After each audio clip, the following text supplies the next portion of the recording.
Hey, welcome to TV Show Recap and Makeup Tuesday. I'm Rachel Lee.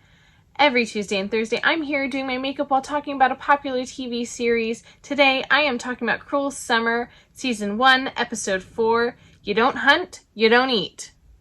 This episode was extremely good. I absolutely loved this episode, and I'm excited to see what happens next. Keep watching so you can hear my thoughts on Episode 4.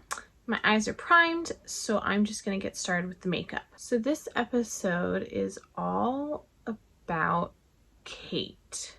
In this episode, we see her trying to prepare with her lawyers, and we also see her dealing with her trauma and going to therapy, and this is during the 1994 time frame. In a surprising turn of events in a scene from 1995, we see Kate and Mallory hanging out together and smoking, and they're talking, and they're also talking about Jeanette. So we see that Mallory and Kate actually ended up meeting because they were both going to the same therapist.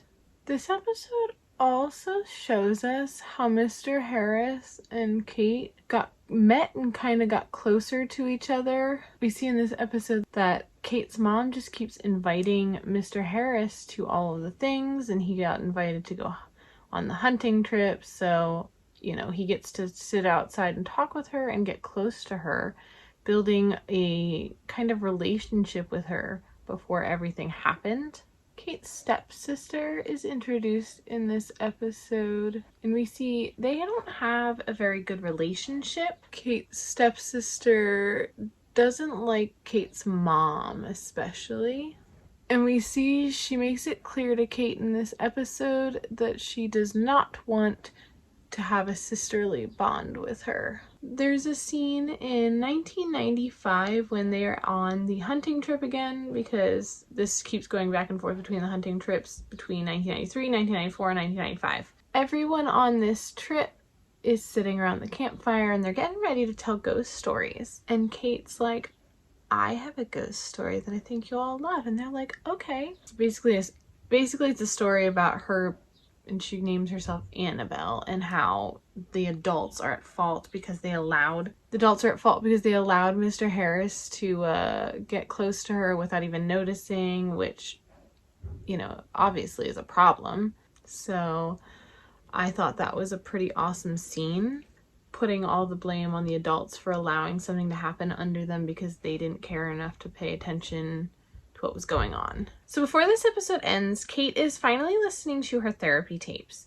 and she says before she was rescued, he came downstairs, Mr. Harris, and something was different. And she said that's when she met Annabelle. Now, she did reference Annabelle earlier when she was talking about what I thought was herself to the parents and blaming the adults for what happened to her, it being their fault. So since she referred to her as Annabelle, I'm curious if she meant something was different in her, or if she meant something was different in him. Who is Annabelle? Is this like an alter ego, an alternate persona of hers, or something that he created in her? I'm interested to see who or what this Annabelle is.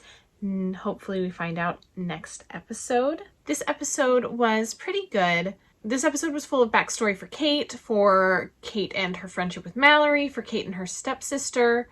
The dynamic for this show, and going through 3 different years and giving us backstory for each character and their relationship with other characters to tell a story, I find that really interesting. I'm absolutely loving it. I feel like it's giving us, you know, the story and the backstory and character development, and then it leaves us in suspense for more and wanting to know what's next, what's happening, who are we questioning today, who do we believe is right. I absolutely love it. I'm really excited to see what happens next in episode 5. I'm here Tuesdays and Thursdays to do my makeup while talking about a TV show, so if you love makeup or TV shows, hit that subscribe button. Thank you so much for watching. I hope you have a great day.